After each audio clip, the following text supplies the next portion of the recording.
Now, you find it hard to communicate with your partner. And now in this case, we're talking about husband.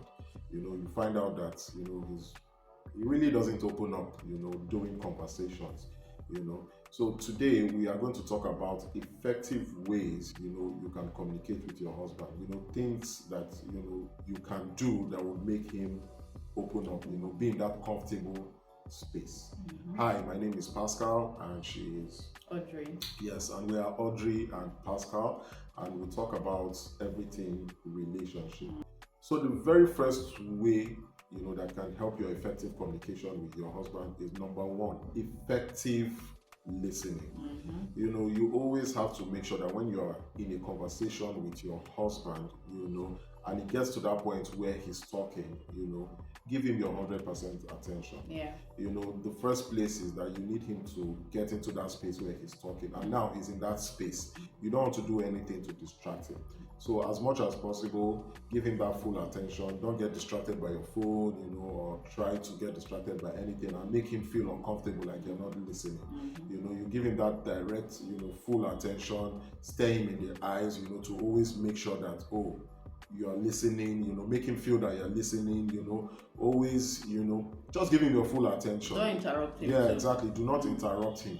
You understand? Because when you interrupt him, you might make him go back into his shell, which is something you do not want. So basically, you giving him your full attention gives him that, that assurance that he's being respected, and also encourages him to talk more. Okay, so number two, we're going to talk about using I statements. Instead of accusing him or, instead of blaming him for something or anything, just use statements like, I feel upset when you did this. Instead of using, you always do this or you always do that.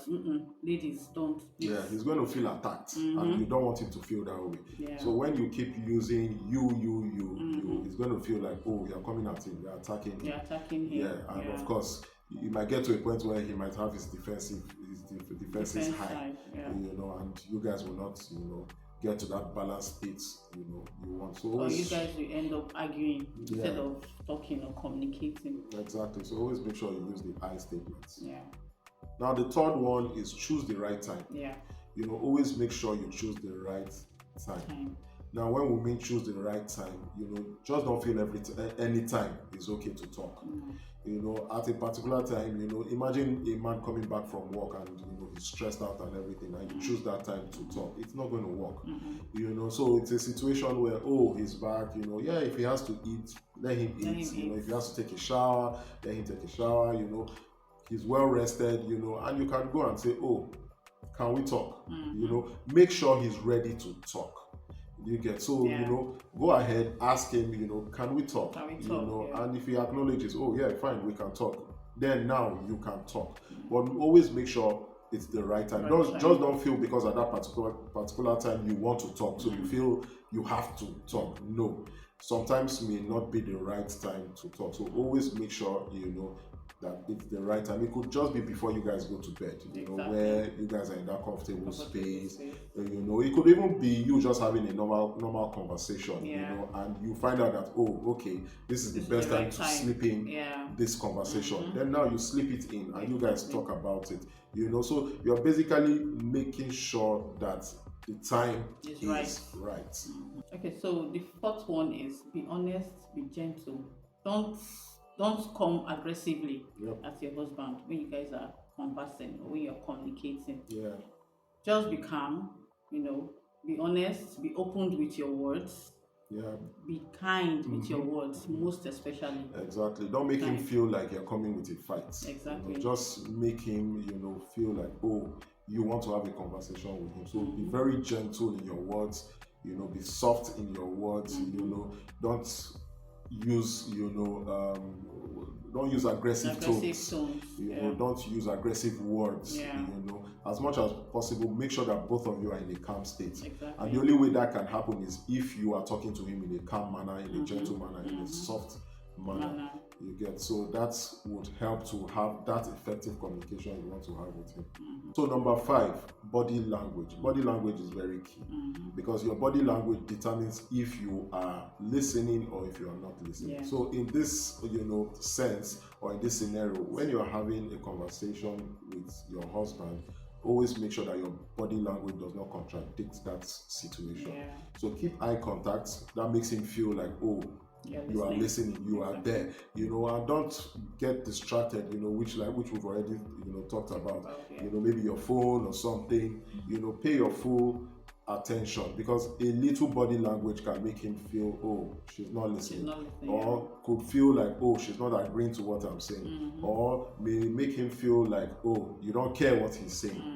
Do you understand? So you have to, keep a very positive body language. Keep eye contact, as much as possible. Try not to move too much, nod when you have to nod, in agreement to what he's saying, so not when he's talking and you are doing, rolling your eyes or all those things. It's going to make him feel not heard, so always make sure that you keep a positive body language, and make him feel that you are listening to what he's saying. Okay, so the 6th one we're going to talk about is empathy. Try to see things from his perspective, even if you disagree. Exactly. Just be kind. Allow him express himself. Don't always put your own feelings ahead of his. So he's trying to express his own feelings. Listen to him. Like she said, even if you don't agree, but try to understand where he's coming from. So everything should not be about, oh, me. Shouldn't be about you. You get the same way you have feelings, he has feelings. And some things might, just be out of his own feelings. Some reactions might just be out of his own feelings. So you need to understand where he's coming from and say, oh, okay, so this is where you are coming from. And you guys, can balance things out. Exactly. So number 7, avoid nagging. If you guys have spoken about an issue, avoid bringing it up every time. Once you have spoken about it and you guys have cleared it, let it go. Do not bring it up because, oh, we're having another issue and oh, you're going to bring it back and say, oh, the last time this. No. This is what you did the last time. Exactly. So let it go. Avoid that constant nagging. If not, it's going to lead to frustration. It's going to lead to aggression, and it's also going to lead to lack of communication, because your husband is going to sit in his shell and, he will refuse to talk because he feels like, oh, the next time we're going to have another issue and we're talking, you're going to bring this up again. So he's not going to have that free conversation with you. So avoid nagging. Okay, so the 8th one we're going to talk about is set boundaries. When you guys are conversing or you're communicating and then it becomes heated, agree to take a break. Take a break, be calm, relax. Then you can revisit that topic later. You don't have to, talk while you guys are arguing, or just take a break. So number 9 is appreciation and affirmation. So always, you as a wife, try as much as possible to always appreciate your husband. And when he does something nice, he does something good, always affirm. You don't have to wait till he has done something bad and you come out and start, pouncing on him. Always affirm when he has done something good. Nice. Appreciate if he has done something nice for you, or if he has done something nice generally, you get, just appreciate, just affirm. That would also help him, that would basically help him to, be open about his conversation, because, he knows, I'm being appreciated, I'm being, at least there's affirmation that, what I'm doing, she appreciates, it's nice and she appreciates it, that will make him free. You get, it's going to make him free, and it's going to make him open, because the goal is to make him comfortable. Remember, so if he's not feeling comfortable, he's not going to have that conversation. If he's not feeling appreciated, he's not going to have that conversation, because remember, appreciation also makes a man feel respected, and it also gives him encouragement to also do more. So if he doesn't feel these things, he's not going to communicate with you, trust me, and he's not going to want to keep doing those things, because he's going to feel less appreciated, or those things are not appreciated, or he feels like, maybe it wasn't enough for her. Do you understand? So always make sure you appreciate, no matter how small. A thank you, a kiss, a kiss on the forehead, a kiss on the lips will go a long way. So be appreciative, and affirm.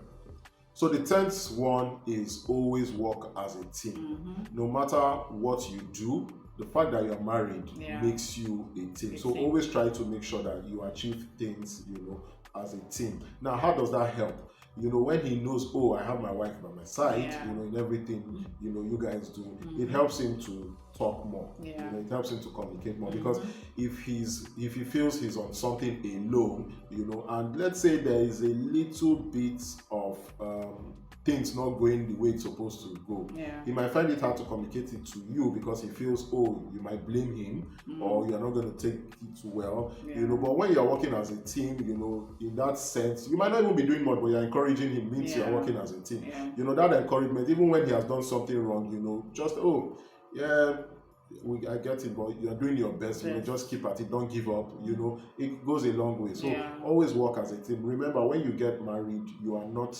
termed as two, you are termed as one. So it is half and half, not one and one. So the day you get married, it becomes half and half, which makes one. So you work as a team. Always try to make sure you achieve things as a team.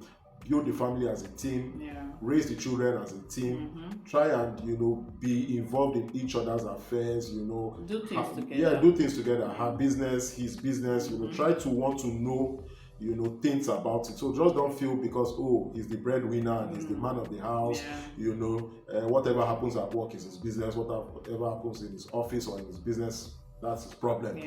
Always want to find out. Always want to find out. Even if you can't help. Even if you can't help. But the fact that, oh, he feels, oh, you are interested and you're listening, gives him that sense of comfort. And he would want to open more. Because the fact that he sees, oh, you're interested, about his day, about his affairs, about his business, makes him feel that, oh, we are a team. And you're also making him feel like, oh, we are a team. So I want to know. And the same thing he will do to you too. He's going to want to know your affairs, with your work, with your business, with everything, so you guys work as a team in building the home, raising the kids, everything. In your businesses. Exactly. Everything. Okay, so if this was very helpful to you, which we believe it was, do us well to hit the subscribe button, smash the thumbs up button, and of course, hit the notification bell to always get notified when we release new videos like this. Just do us well to encourage us. At least let us know that we're doing the right thing. Exactly. So until our next video, it is